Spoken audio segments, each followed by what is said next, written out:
నమస్తే, welcome to are voice. నేను journalist నవత. Karnataka sex scandal కేసులో ఆరోపణలు ఎదుర్కొంటున్న తన మనవడు ప్రజ్వల్ రేవన్నకు మాజీ ప్రధాని దేవగౌడ గట్టి హెచ్చరిక చేశారు. ఎక్కడున్నా వెంటనే భారత్కి తిరిగి వచ్చి పోలీసుల ఎదుట లొంగిపోవాలని కోరారు. లేదంటే తన ఆగ్రహానికి గురికాక తప్పదంటూ ప్రముఖ సామాజిక మాధ్యమం ఎక్స్ వేదికగా గట్టిగా హెచ్చరించారు.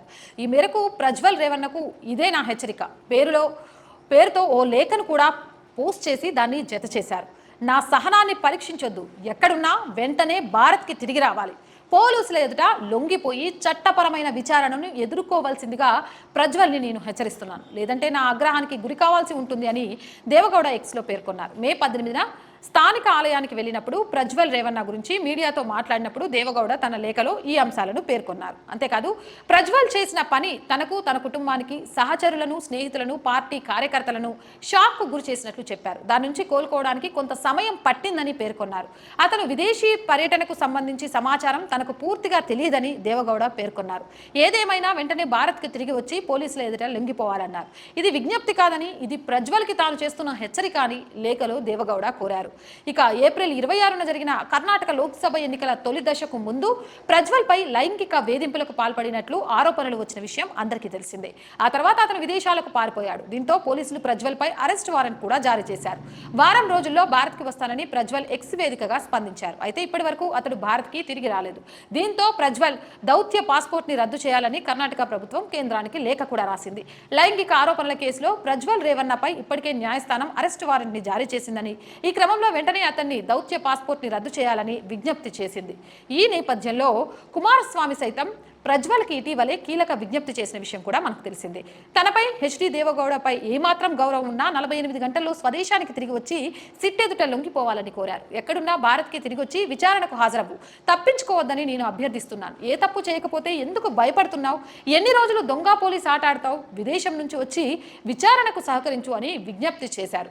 ఏదేమైనా కానీ కొడుకు విషయంలో తాత, తండ్రి ఇలా స్పందిస్తూ ఇది విజ్ఞప్తి కాదు, హెచ్చరిక, తప్పు చేస్తే శిక్ష అనుభవించాలి, తప్పు చేయకుంటే శిక్ష నుంచి భయపడతావు అంటూ ఈ కర్ణాటక సెక్స్ స్కామ్ గురించి వీళ్ళు మాట్లాడిన మాటలు ఇప్పుడు వైరల్గా మారాయి. దీన్ని ఆసరాగా చేసుకొని అటు ఎన్డీఏ కూటమి మీద దాడి చేయడానికి ప్రయత్నించింది. కానీ ఈ విషయంలో అటు అమిత్ షా చాలా క్లియర్గా చెప్పారు, ఖచ్చితంగా శిక్ష పడుతుంది, తప్పు చేస్తే శిక్ష నుంచి ఎవరూ తప్పించుకోలేరు. అరెస్ట్ వారెంట్ కూడా ఇష్యూ అయింది. అలాగే ఎన్డీఏ కూటమిలో ఉన్న పార్టీకి సంబంధించి దేవగౌడ కానీ, తన తనయుడు కానీ, కొడుకు అనేది, మనవడు అనేది చూడకుండా ఖచ్చితంగా తప్పు చేస్తే శిక్ష పడాల్సిందే, నువ్వు అర్జెంటుగా రా, ఇదేదో నేను బతిలాడుతున్నాం కాదు, హెచ్చరిక చేస్తున్నాం, మంచిగా ఉండదు అన్నట్టు మాట్లాడటంతో ఇండి కూటమి నోరు మూసినట్టుగా సోషల్ మీడియాలో అయితే వార్తలు వస్తున్నాయి. మరి దేవగౌడ వ్యాఖ్యలపై, ఆయన వార్నింగ్పై మీ అభిప్రాయం ఏంటి అనేది కామెంట్ సెక్షన్లో తెలియజేయండి. అలాగే ఈ ప్రభావం ఎన్నికలపై ఉంటుంది అని మీరు అనుకుంటున్నారా లేదా అనేది కూడా కామెంట్ సెక్షన్లో మెన్షన్ చేయండి. మోర్ వీడియోస్ కోసం మన ఛానల్ వెంటనే సబ్స్క్రైబ్ చేయండి. చాలా మందికి ప్రతిరోజు నేను వీడియోలలో చెప్తూనే ఉన్నాను, అబ్బా ఇది మన ఛానల్, సో ప్లీజ్ వీడియో చూస్తున్న ప్రతి ఒక్కరు కూడా సబ్స్క్రైబ్ చేయండి. మీరు ఎంతమంది సబ్స్క్రైబ్ చేస్తే నాకు అంత బలం, నన్ను ఆదరించే వాళ్ళు అంతమంది ఉన్నారు అనిపిస్తుంది. ఎందుకు అనంటే ఇలా ఇండివిజువల్గా జాతీయవాదాన్ని నడిపిస్తున్న వాళ్ళకు సపోర్ట్గా నిలిచే వాళ్ళు చాలా తక్కువగా ఉంటారు. బట్ అనుకున్న దానికంటే తక్కువ స్థాయిలోనే మీరందరూ టైంలోనే మీరంతా నన్ను ఆదరించారు. So please subscribe our channel. అంతే, ప్రతి వీడియోని లైక్ చేయండి. లైక్ చేయడం ద్వారా ఎక్కువగా వీడియోస్ షేర్ అవుతూ ఉంటాయి. అండ్ సపోర్ట్ కూడా చేయండి. ఎన్నోసార్లు చెప్పాను, దీని గురించి చాలామంది చాలా రకాల కామెంట్స్ కూడా చేశారు, అయినా కూడా చెప్తున్నాను, ఈ ఛానల్ నిలబడాలి అంటే నాతో పాటు మీ అందరి సపోర్ట్ కూడా చాలా అవసరం. మనకి ఇంకా రెంటల్ బేస్ మీద ఎక్విప్మెంట్ నడుస్తున్నాయి, ఒక ప్రాపర్ ఆఫీస్ కూడా లేదు.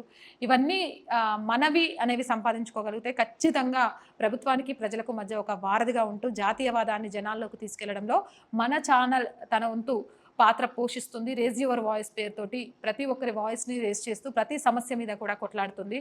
So please support our channel. Support చేయాలి అనుకునే వాళ్ళు సబ్స్క్రిప్షన్ పక్కనే జాయిన్ అనే ఆప్షన్ కనిపిస్తుంది.